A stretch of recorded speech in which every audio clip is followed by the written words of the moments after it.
मराठा आरक्षण जनजागृती आणि शांतता रॅलीचा दुसरा टप्पा 7 ऑगस्ट पासून पश्चिम महाराष्ट्रात सुरू झालेला आहे।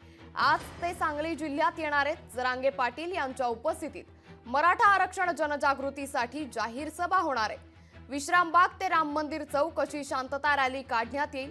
याचाच आढावा घेतला आमचे प्रतिनिधी संजय देसाई यांनी।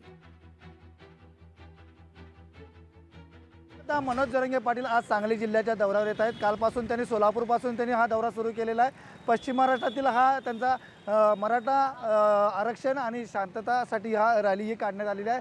आज दुपारी ते पहिल्यांदा मिरजेत येणार आहेत। त्या ठिकाणी शिवाजी महाराजांचा पुतळा आहे, त्या ठिकाणी त्यांना अभिवादन करून पुष्पहार अर्पण करणार आहेत आणि त्यानंतर ते मोटरसायकल रॅलीने सांगलीला येणार आहेत आणि राम मंदिर ही सांगलीतल्या या ठिकाणी त्यांची भव्य अशी ही सभा पार पडणार आहेत। मराठा समाजाला आरक्षण मिळावे यासाठी जरांगे यांचं हे आंदोलन सुरू आहे। मराठा आरक्षण जनजागृती आणि शांतता रॅलीचा हा दुसरा टप्पा आहे। पश्चिम महाराष्ट्रापासून चालू केलेला आहे। आज गुरुवारी ते सांगली जिल्ह्यात येणार आहेत। जरांगे पाटलांच्या उपस्थितीत मराठा आरक्षण जनजागृतीसाठी आज जाहीर सभासुद्धा या राम मंदिर या ठिकाणी होणार आहे। गेल्या काही दिवसांपासून हे त्यांचं आंदोलन सुरू आहे। या आंदोलनात जरांगे सहभागी झाल्यानंतर आंदोलनाची तीव्रता वाढलेली आहे।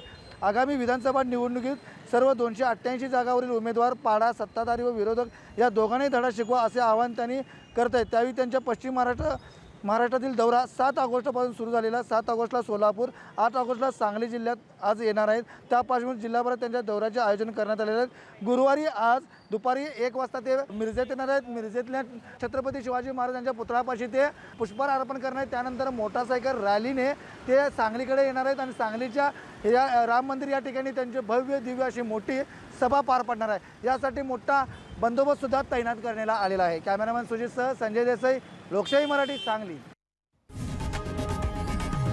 लोकशाही मराठी ऐका, पहा, जागरूक रहा।